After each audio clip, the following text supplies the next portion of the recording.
Hello students, senior student,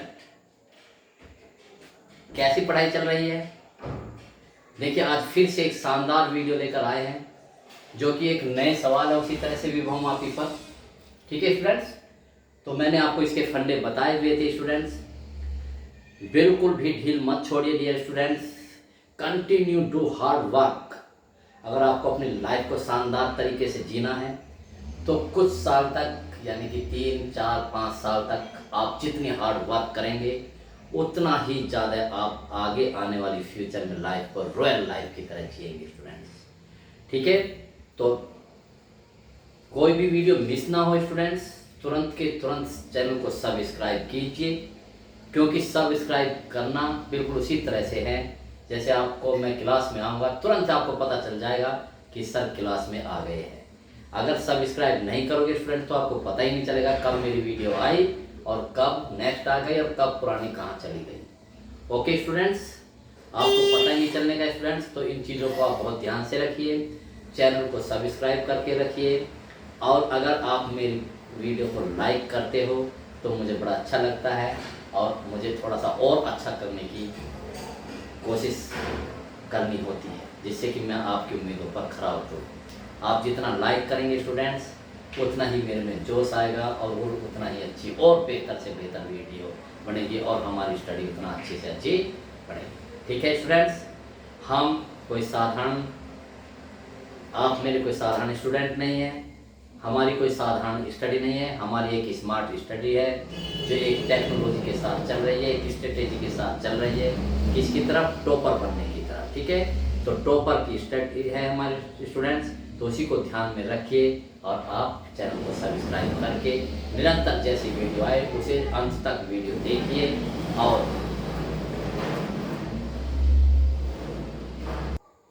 तो देखिए students, बाहर कुछ साउंड हो रही थी इसलिए मुझे थोड़ी देर के लिए रोकनी पड़ी थी वीडियो। तो मैं क्या कह रहा था स्टूडेंट्स आपको कि जब इस तरह के न्यूमेरिकल्स आते हैं तो आपको फंडा पता है, सबसे पहले हम उस विभव मापी जो दिया हुआ है उस तार के विभव प्रवणता निकालते हैं। कौन से सूत्र से स्टूडेंट्स, के बराबर V A B upon L A B. ठीक है, क्योंकि तार ए बी नाम दिया है, तार यहाँ से यहाँ तक है। ठीक है, ठीक है स्टूडेंट्स, तो इसके लिए मुझे तार ए बी का विभवांतर चाहिए, तार एल की लंबाई चाहिए। ठीक है, तो पहले हम देखते हैं स्टूडेंट्स हमें क्या क्या डाटा दिए हैं। ठीक है स्टूडेंट्स, तो सॉल्यूशन करते हैं। तो जब आपका ये पेपर में आएगा स्टूडेंट्स तो आप पहले क्या करेंगे, सबसे पहले आप इसे अपनी कॉपी में उतारेंगे और फिर लिखेंगे स्टूडेंट्स सॉल्यूशन और प्रश्नानुसार। करते स्टार्ट, सॉल्यूशन कीजिए स्टूडेंट्स। तो क्या लिखेंगे स्टूडेंट्स, प्रश्नानुसार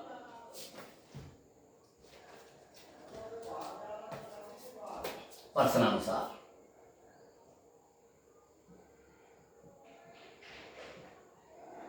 लिखिए, दिए गए चित्र में विभव मापी के तार ए बी की लंबाई 100 सेंटीमीटर। ठीक है, बस लिखो तार ए बी की लंबाई, तार ए बी की लंबाई तो कैसे रिप्रेजेंट करेंगे, एल ए बी। इस तरह के क्वेश्चन में स्टूडेंट्स इस तरह के जो मैं छोटा सा एल बनाते हैं और इसके चरणों में जिसे हम क्या बोलते हैं, सब स्क्रिप्ट बोलते हैं, इनका बड़ा विशेष महत्व होता है जिससे कि हम कंफ्यूजन से बच सके कौन सी लंबाई हमें यूज करनी है। तो ठीक है, तो एल ए बी कितनी है, 100 सेंटीमीटर, 100 सेंटीमीटर। ठीक, ये ए और बी यहाँ से यहाँ तक की लंबाई दी है, तथा प्रतिरोध 5 ओम है। देखो स्टूडेंट्स, प्रतिरोध तो तार बिल्कुल लिखिए आप, तार ए बी का प्रतिरोध। टॉपर बनना है तो आलस अपने अंदर से निकाल दीजिए, लाइफ को जीना है तो जोश के साथ जिए, आलस का नाम नहीं होना चाहिए। आर ए बी है ना, तार ए बी का प्रतिरोध है ना, ये देखो प्रतिरोध 5 ओम, तो मैंने लिख दिया आर और छोटा सा नीचा ए बी। ठीक है, रिप्रेजेंटेशन समझ में आ रहा है, तो 5 ओम। ओके, आगे बढ़ते हैं। परमाणिक सेल, देखो ये परमाणिक सेल होते हैं, परमाणिक सेल जिसे हमें पता है ये परमाणिक सेल होती है और ये अज्ञात सेल होती है स्टूडेंट। ठीक है, परमाणिक सेल है ये, इस सेल का विद्युत वाहक बल कितना है, 6 वोल्ट। तो लिखेंगे आप परमाणिक सेल, उसी की लैंग्वेज यूज करो स्टूडेंट्स, परमाणिक सेल का विद्युत वाहक बल, विद्युत वाहक बल, बिल्कुल हमेशा ऐसे लिखेंगे, पूरा कभी नहीं लिखेंगे स्टूडेंट्स। ई बराबर, है ना, ई दे रखा है उसने, तो ई यूज कीजिए, कितना है 6 वोल्ट, और आप इसे ऐसे लिखें तो बेहतर होगा, वोल्ट को पूरा बनाइए।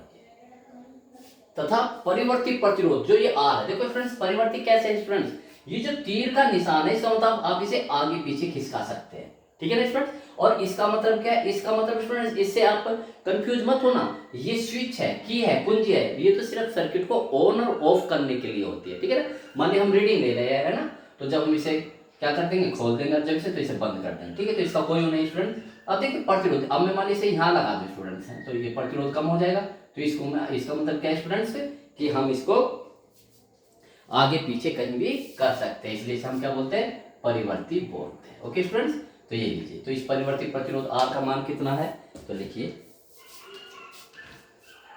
परिवर्ती आर का मान, तो उसके यूज करो परिवर्ती, परिवर्ती यानी कि जो बदलने वाला है, परिवर्ती प्रतिरोध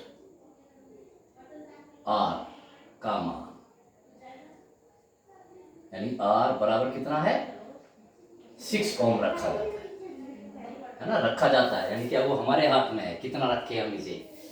सेल E1 के लिए अविक्षेप बिंदु AC पर प्राप्त होता है तथा AC की लंबाई 75 सेंटीमीटर, ठीक है ना, अविक्षेप स्थिति में, बस ऐसा लिखो, यानी संतुलन की स्थिति है ना, अविक्षेप यानी कि जब इसमें कोई विक्षेप ना हो, ना इधर ना जाए ना इधर, तो इसे संतुलन की स्थिति में लिखो तो बहुत अच्छा है। तो संतुलन की स्थिति, चलो कोई बात नहीं, उसी की सहयोग करो, अविक्षेप स्थिति में तार AC की लंबाई, सी की लंबाई कैसे लिखोगे, एल, और यहाँ छोटा सा क्या बना AC कितना है 75 सेंटीमीटर पर संतुलन बिंदु प्राप्त होता है। देखा स्टूडेंट्स, 100 सेंटीमीटर कौन सी है, LAB, 75 सेंटीमीटर कितना है, ये भी ओम, ये भी ओम। तो देखिए जब हम डाटा लिखते हैं स्टूडेंट तो बिल्कुल सब चीज क्लियर है, ठीक है, तब ज्ञात कीजिए, ठीक है, तब ज्ञात करते हैं स्टूडेंट्स। नंबर 1 विभव मापी में तार में प्रवाहित धारा, ये सब स्टूडेंट्स सब अपने आप निकल जाती है, बस फंडा क्या है, आपको क्या निकालने की कोशिश करनी है, विभव प्रवणता, ठीक है। विभव प्रवणता में क्या चाहिए, VAB चाहिए। ये देखिए मेरे अभी स्टूडेंट्स ये नहीं जुड़ा, ये समझिए कि अभी ये नहीं जुड़ा हुआ, ठीक है ना, अभी ये नहीं जुड़ा हुआ। आप देखिए इस AB की विभव प्रवणता, तो मुझे इनके बीच में क्या चाहिए, VAB यानी कि विभवांतर, ठीक है ना, और इसका विभवांतर कितना है स्टूडेंट्स, ये 6 वोल्ट है, 6 वोल्ट। अगर ये ना होता, सीधा ये ऐसे जुड़ता, यहाँ कोई प्रतिरोध ना होता, तो सारा का सारा इसके सिरों के बीच आ जाता, लेकिन कुछ यहाँ भी ड्रॉप होगा, यानी कि यहाँ कुछ इसके सिरों के बीच में होगा। तब ऐसी स्थिति में क्या करें स्टूडेंट्स, हम सबसे पहले इस सेल से चलने वाली धारा ही प्राप्त करें, ठीक है। सबसे पहले क्या प्राप्त करते हैं, सेल से चलने वाली धारा। समझ गए, एक फंडा और बता रहा हूं स्टूडेंट, इस वाले सर्किट को छोड़ दीजिए, नीचे वाले को, अगर ये वाला जो मेन सर्किट है परमाणिक परिपथ कहलाता है, ये इसमें प्रतिरोध दिया हुआ है, ये दिया हुआ है, और इस तार का प्रतिरोध दिया हुआ है, या इसमें इस भुजा में प्रतिरोध दिया हुआ है, तो उसके लिए क्या फंडा बनाना, बिल्कुल सीधी सी बात मैं स्टूडेंट्स बता रहा हूं, ठीक है। यदि इस भुजा में कोई प्रतिरोध दिया हुआ है सेल के साथ, वो आंतरिक प्रतिरोध हो या बाह्य प्रतिरोध, ठीक है स्टूडेंट्स, तो सबसे पहले आप उसका तुल्य परिपथ निकालें, प्रतिरोध निकालेंगे, ठीक है, इसका क्या तुल्य प्रतिरोध, ठीक है। तो तुल्य प्रतिरोध निकालने की भी जरूरत नहीं, सीधी सी और बात करो, तो सेल से चलने वाली, क्योंकि इसमें कोई श्रेणी क्रम में नहीं होगा, एक प्रतिरोधी होगा, एक प्रतिरोधी होगा, कोई नहीं, बस, तो ठीक है। फिर से बताऊं स्टूडेंट, यदि सेल के साथ कोई प्रतिरोध लगा हुआ है, तो सबसे पहले आप सेल से चलने वाली धारा ही निकालोगे, क्योंकि हम इसका डायरेक्ट फार्मूला यूज नहीं कर सकते, यानी कि इसकी विभव प्रवणता, ये जो VAB हम इससे नहीं निकाल सकते। ओके स्टूडेंट्स, तो क्या निकालेंगे, सेल से चलने वाली धारा, और वो उसने पूछ भी नहीं, देखो स्टूडेंट्स, विभवांपी तार में प्रवाहित धारा है ना, विभवांपी तार में प्रवाहित धारा जो सेल से चलने वाली धारा, ठीक है। तो लिखिए, तो सेल से निकलने वाली धारा, सेल से चलने वाली धारा, चलने वाली धारा, क्या फार्मूला बताया था, I = E/R, उसमें लिखिए आप धारा I बराबर कुल विद्युत वाहक बल, कुल विद्युत वाहक बल अपॉन कुल प्रतिरोध, बस कुल प्रतिरोध, उसमें आंतरिक भी आ गया बाहर। देखिए स्टूडेंट्स, ठीक है। तो चलिए, तो I इज इक्वल टू ई कितना है कुल विद्युत वाहक बल 6 वोल्ट, ठीक है। ये वो तो कोई बैटरी नहीं है, 6 आ गया, मात्रक लिखा नहीं पड़ते। प्रतिरोध कितना है देखो, R ये कितना है, ये दिया है उसने, प्रतिरोध R का मान 6 ओम। और इस तार का प्रतिरोध जो हम इसे ऐसे नहीं दर्शा सकते, ठीक है ना, इस तार का प्रतिरोध कितना दे रखा है, ये 5 ओम। यहाँ से यहाँ तक का कितना प्रतिरोध 5, तो मैं लिख देता हूँ स्टूडेंट्स 6 प्लस 5, और तो कोई प्रतिरोध नहीं है, ठीक है। इस बात को ध्यान रखें कि इस तार AB का प्रतिरोध है, क्योंकि हर एक उसका प्रतिरोध होता है, वो दे या ना दे, ठीक है। तो कितना स्टूडेंट्स आएगा देखो 6/11 है, यहाँ से इतनी धारा चाहिए, यही तार AB में प्रवाहित होगी, ठीक है ना। तो लिखो अतः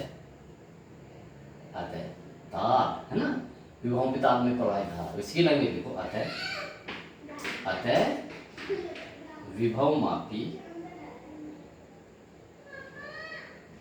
तार AB में प्रवाहित धारा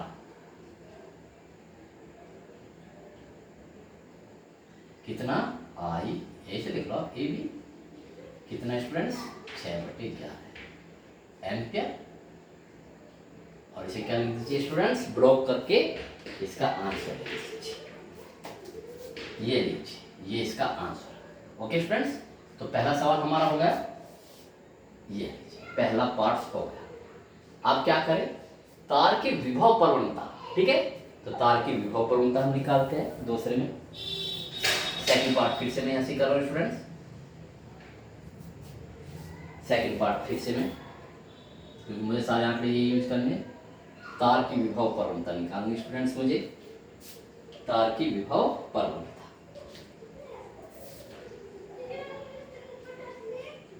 तार की विभव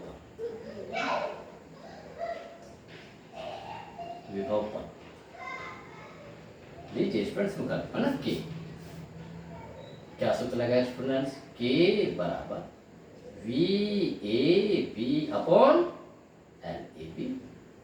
देखो स्टूडेंट्स, ठीक है। और VAB कैसे निकालोगे आप, ओम के नियम से, ठीक है। तो VAB क्या होगा, IAB, सूत्र बनाइए, IAB क्या होगा, V बराबर IR, RAB। भाई V बराबर IR होता है ना, मैं लिख देता हूँ ओम के नियम से, V बराबर क्या होता है IR, ये फॉर्मूला लगाया मैंने। ये VAB है तो यहाँ भी IAB लगा दे, यहाँ RAB लगा दे, अपॉन LAB, ये फॉर्मूला आ गया, ठीक है। तो रखिए,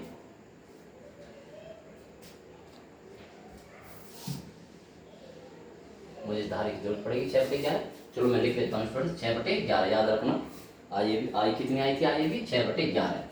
तो रखो स्टूडेंट, तो के बराबर कितना आया, कितना आसान देखो, IAB 6/11, RAB कितना था, RAB ये रहा, देखो RAB ये रहा, प्रतिशत AB का मतलब 5, ये लीजिए 5 अपॉन LAB कितना, ये देखो 100 सेंटीमीटर। तो रखिए जी, के बराबर कितना का भाई 6×5 30, और ये इसकी तो नीचे गुणा हो जाएगी 11×100। तो देखिए के बराबर कितना गया, 0 से 0 कट गई, तो 3/110 वोल्ट प्रति सेंटीमीटर। यह ऐसे रहने दीजिए, ये आंसर, क्योंकि तार विभव की प्रवणता है। और आपको स्टूडेंट्स फाइनल में तार विभव प्रवणता तो निकालनी थी, ठीक है ना। और अब क्या निकालने, देखो सेल E1 का विद्युत वाहक बल, ठीक है। तो तीसरा पॉइंट करता हूं, यहां से देखिए तीसरा पॉइंट,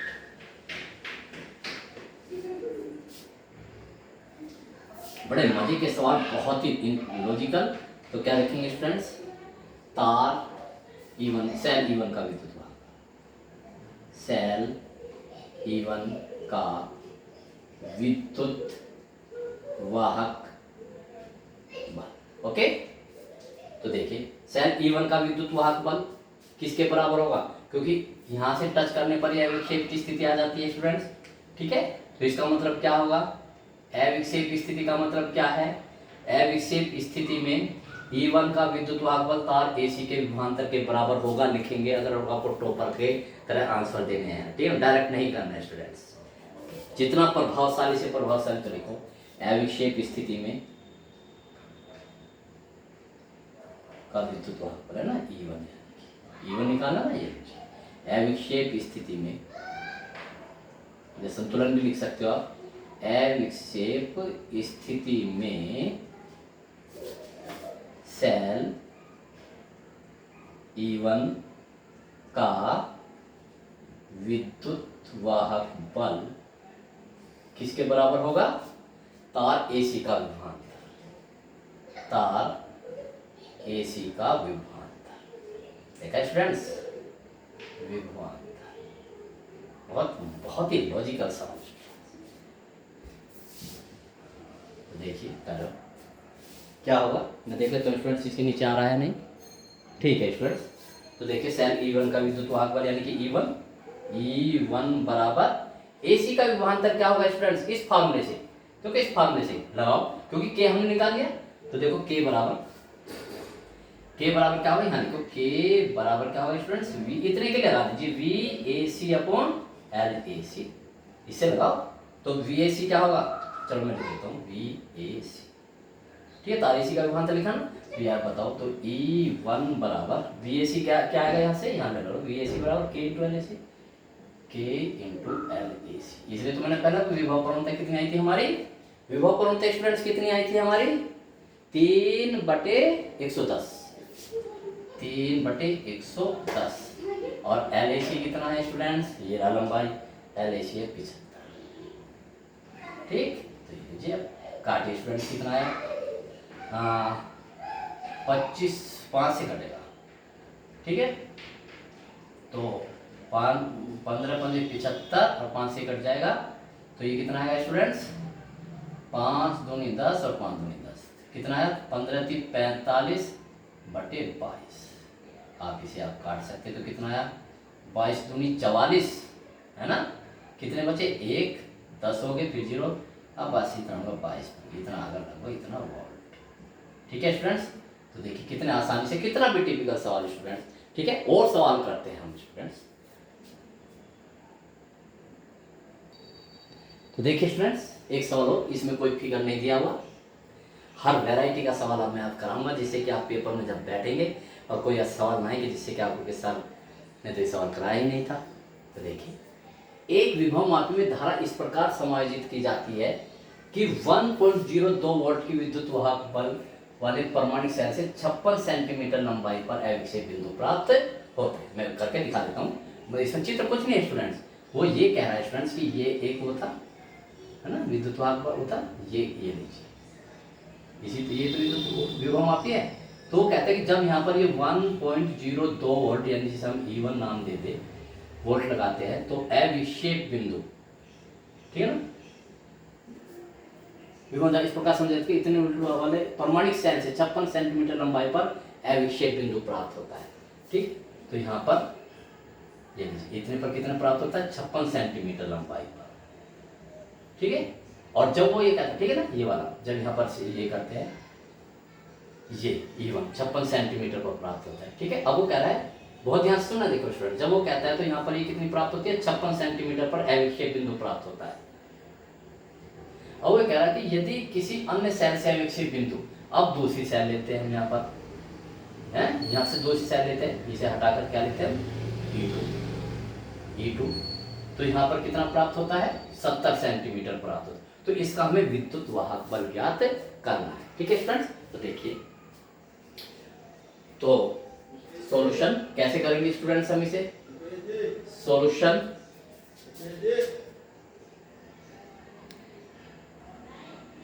तो ठीक है स्टूडेंट्स, तो इस चित्र को बनाने की जरूरत नहीं, ये तो मैंने आपको बताया है स्टूडेंट्स ऐसे। ठीक है, कि जब भाई एक सेल लगाते हैं तो यहाँ पर L1 प्राप्त होती है जो 56 सेंटीमीटर है, जब दूसरी लगाते हैं तो L2 प्राप्त होती है जो 70 सेंटीमीटर है। तो देखिए उसके लिए क्या फॉर्मूला लगाते हैं स्टूडेंट्स। ठीक है, तो देखिए सॉल्यूशन, बहुत ध्यान से, बहुत ही अच्छा सवाल है। क्या कह रहा है देखिए, सॉल्यूशन, और ये लिखिए प्रश्नानुसार। पढ़ो, इसको छोड़िए चित्र को, वाले विद्युत वाहक वाले है ना, तो देखिए बस E1 डायरेक्ट लिखा एकदम एक नंबर कैसे वाले स्टूडेंट्स, ये E1 बराबर 1.02 वोल्ट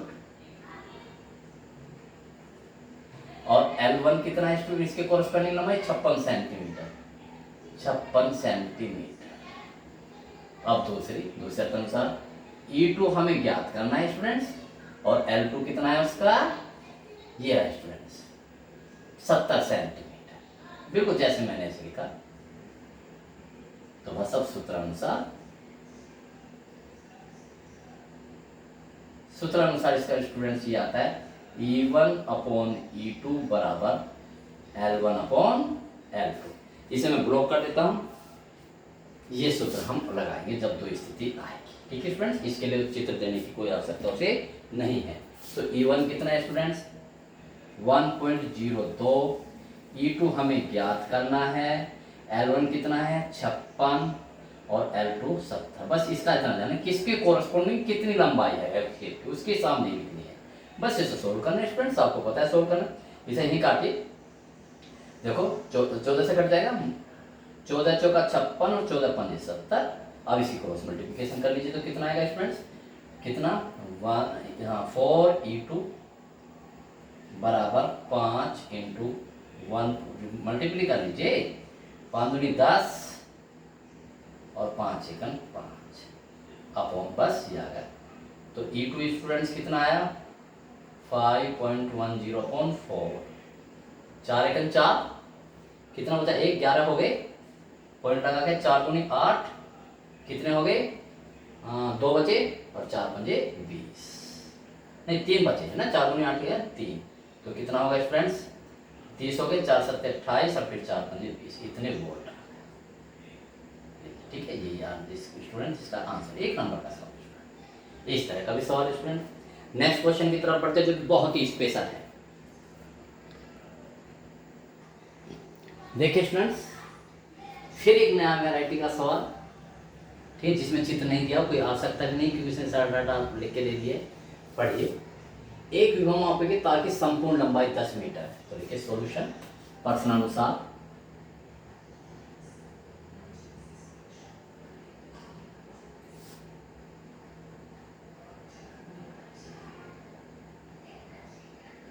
पढ़िए, संपूर्ण लंबाई है ना, विभव मापी के तार की संपूर्ण, पूरा लिखो, विभव मापी के तार के संपूर्ण लंबाई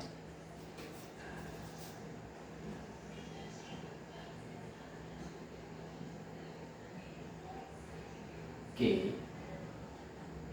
तार की संपूर्ण लंबाई, संपूर्ण लंबाई LAB मान लेता हूं मैं कुर्सी पेन, LAB कितना है 10 मीटर, याद रखना है स्टूडेंट्स 10 मीटर। विभव मापी के तार में स्थिर धारा प्रवाहित करने पर तार में विभव परवणता देख लीजिए,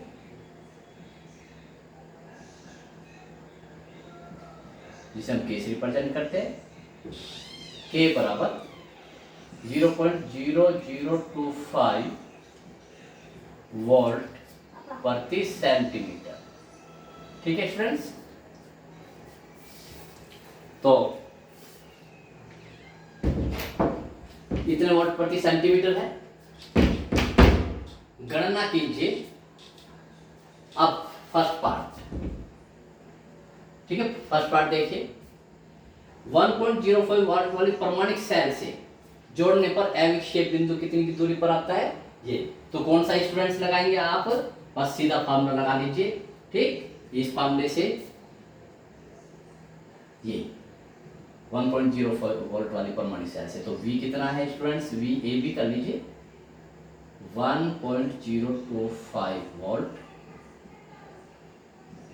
अविक्षेप बिंदु की दूरी के लिए, अविक्षेप बिंदु की दूरी, अविक्षेप बिंदु की दूरी यानी कि L निकाल लेंगे स्टूडेंट्स, ये लीजिए। ठीक, अविक्षेप बिंदु की दूरी, तो देखिए स्टूडेंट्स क्या करेंगे हम, K बराबर लगा देंगे हम इसका, ठीक है, के बराबर इतना, एल इतना और इसमें, ठीक। तो लिखिए इतने की, क्योंकि विभव प्रवणता समान होती है। तो लीजिए स्टूडेंट्स के बराबर, ध्यान से देखना स्टूडेंट्स, वी ए बी बराबर एल ए बी, ये ना वी ए बी इतना वोल्ट के लिए, ठीक। ये संपूर्ण लंबाई है और उसमें वोल्ट वाली प्रमाणिक सेल से ये नीचे वी इतने वोल्ट के लिए वी बराबर एल। तो वी कितना है 1.025 एल निकालनी है, ये लीजिए। तो हमें क्या निकालनी स्टूडेंट एल, तो एल बराबर क्या हो जाएगा के इंटू वी।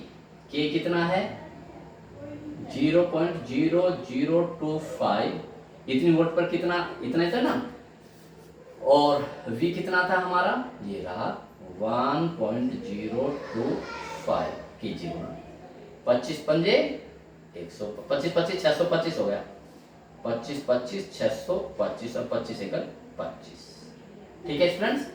तो देखिए कितना आ गया 1 2 3 4, ठीक है स्टूडेंट्स।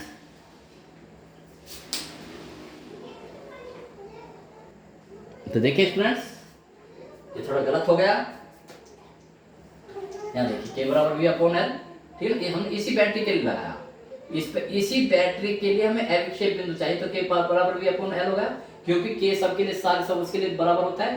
तो हमें क्या निकालना एल, तो एल बराबर होगा वी अपॉन के, भाई ये यहाँ देगा यहाँ देगा, तो कितना होगा वी कितना है ये रहा 1.025 और के कितना है 0.0025, ठीक है। अब इसे सोल्व करते हैं, बस एल इक्वल टू कितना, एक जीरो यहाँ बढ़ा देता हूँ, तो कितना हमारा देखो फ्रेंड्स 10250 है ना, 1 2 3 4 1 2 3 4 अपॉन 25।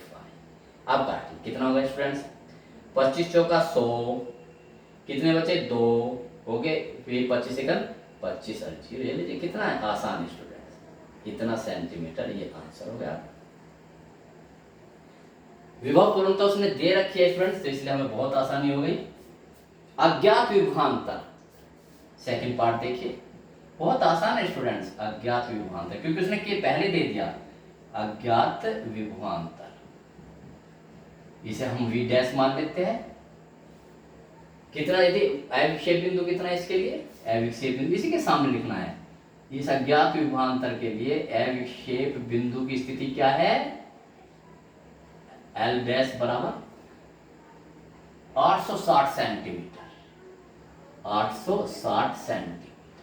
फिर वही फार्मूला लगा दीजिए, इस अज्ञात विभवांतर के लिए आप विभव प्रवणता लगा दीजिए, कितना के बराबर वी डैश अपॉन यहाँ पर एल डैश आ जाएगा, ठीक है। तो आपके पास में वी डैश निकालना है, तो वी डैश बराबर के इंटू एल डैश। के कितना है, के हमने अभी लिखा था, ये रहा विभव प्रवणता 0.0025, एल डैश कितना है स्टूडेंट्स 860, गुणा कीजिए, ये जीरो लगा लीजिए, देखो ये वाली जीरो, 25 का 150 हासिल 15, 25 अठे 200 तो 215, कितने के बाद 1 2 3 4 1 2 3 4, ये लीजिए, यानी कि V डैश बराबर 2.15 वोल्ट। आसान है, ठीक है। तीसरा क्या है, इस यंत्र द्वारा कितना अधिकतम विभवांतर नापा जा सकता है स्टूडेंट्स, ठीक।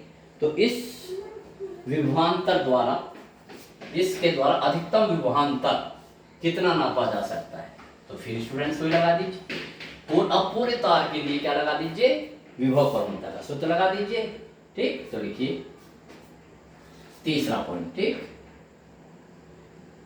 अधिकतम विभवांतर, अधिकतम विभवांतर, तो ठीक है स्टूडेंट्स।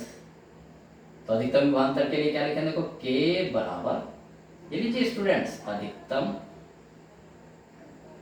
ये होता है ना, देखो के बराबर वी अपॉन एल, है ना, तो मैं इसे इसको ले रहा यानी कि ये we maximum upon L maximum, ठीक है, अधिकतम विभवांतर के लिए। तो वी मैक्सिमम कितना होगा स्टूडेंट्स, जो यहाँ पर लो मैक्सिमम, तो यहाँ पे मैक्सिमम लो, तो कितना होगा के इंटू एल मैक्सिमम।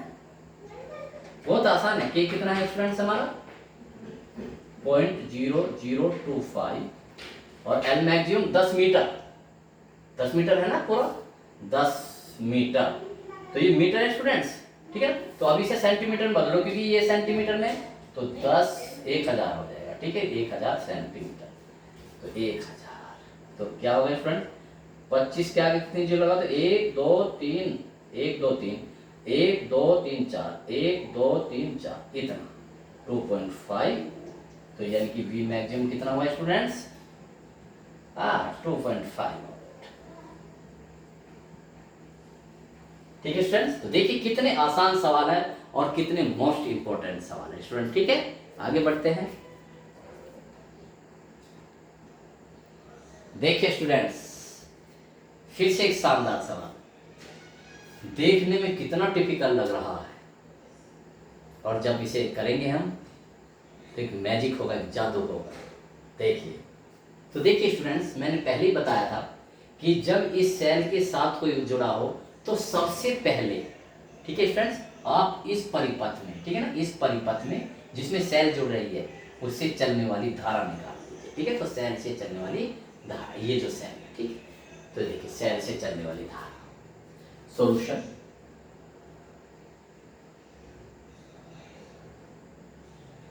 देखिए पहले देख लो प्रश्न अनुसार क्या दिया हुआ है, प्रश्न अनुसार, ठीक है, प्रश्न अनुसार देखो 40 सेंटीमीटर प्रश्न वीबीसी के बीच का विभवांतर है ना, तो ये लीजिए वीबीसी के लिए जो संतुलन के लिए संतुलन बिंदु, ऐसे लिखिए आप, के लिए संतुलन बिंदु, संतुलन बिंदु,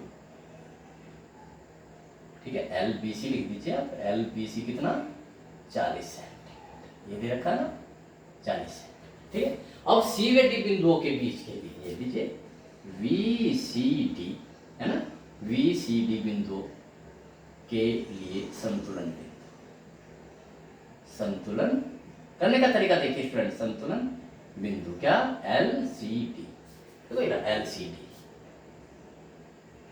ओके स्टूडेंट्स, ठीक है, तो देखिए क्योंकि तार एक ही है स्टूडेंट्स ये, तो तार विभव की विभव क्रमता समान होगी। तो देखिए स्टूडेंट्स, मैं लिखता हूं, चूंकि देखना स्टूडेंट्स, चूंकि तार एक्स वाई की विभव परवणता समान है, क्योंकि ये इसका सिद्धांत है। आप कहोगे सर आपको कैसे पता, ये इसका सिद्धांत है, विभव परवणता समान है अतः, ठीक है ना। देखो मैं डायरेक्ट लिखूंगा और वैसे पहले समझा दूंगा। वीबीसी के लिए देखो के बराबर v B C upon L B c, और के बराबर वी, इसके लगा लो v C D upon L C d, ये तो होता है विभव परवणता समान है दोनों की। तो बताओ जब इन दोनों के लिए लगाओगे तो क्या फॉर्मूला आ जाएगा स्टूडेंट्स, ये V B C upon L B C, बराबर रख दो इन दोनों को, तो V C D upon L C D, ठीक है। तो ये फार्मूला है स्टूडेंट्स, ये फार्मूला हमारा आ गया। तो बस बहुत आसान है। तो मैंने पहले ही फंडा बताया था स्टूडेंट्स कि इससे चलने वाली धारा निकाल लीजिए, ठीक है। तो लिखिए सेल से चलने वाली धारा, तो लिखो सेल से चलने वाली धारा, सेल से चलने वाली धारा आई बराबर E upon R plus small R, है ना। तो आई बराबर ई कितना है 6, आर कितना है स्टूडेंट, देखो 4 तो ये है स्टूडेंट्स, 4 और 10 और 10, ये समांतर क्रम में डायरेक्ट करने की जरूरत है स्टूडेंट। ये 10 और 10 कितना होगा 5, समांतर क्रम में है ना स्टूडेंट। चलो छोड़िए आप स्टूडेंट, तो ये तो सूत्र होता है स्टूडेंट, ठीक है। अब बताओ आर ये बाह्य परिपथ, तो ये 4 ये, तो बिंदु बी सी के बीच विभवांतर निकालो। देखो डाल लिखो बिंदु बी सी के, डायरेक्ट भी आप ना कर सकते, ऐसे बी सी के बीच विभवांतर, सॉरी प्रतिरोध,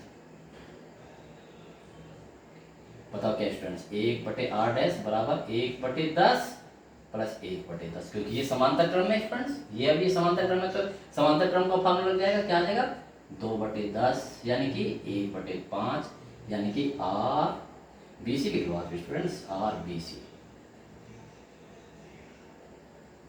5 ओम। ठीक है स्टूडेंट्स, देखा? ठीक, अब ये फॉर्मूला लगा दीजिए। ठीक, तो इससे चलने वाली धारा तो अतः आई बराबर ई कितना है, ये लगा ना स्टूडेंट्स, आर बराबर स्मॉल आर, तो ई कितना है 6, आर कितना होगा स्टूडेंट्स, आर बी सी 5 ओम और ये 4 ओम, 5 + 4 + 1 ओम, ये 6/10 यानी कि 0.6 एम्पियर ये धारा चली इसमें। ठीक है, ये धारा चली इसमें। ठीक, अब बस इसमें आपको क्या निकालना है, देखो सी डी के बीच विभवांतर निकालो, बी सी के बीच विभवांतर निकालो, हमें तो ये चाहिए। ठीक है, तो रखिए स्टूडेंट्स,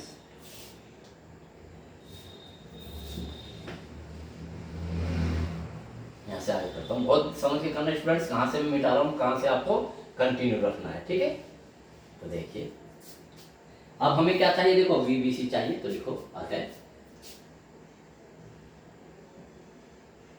बिंदु BC के बीच विभवांतर, BC के बीच विभवांतर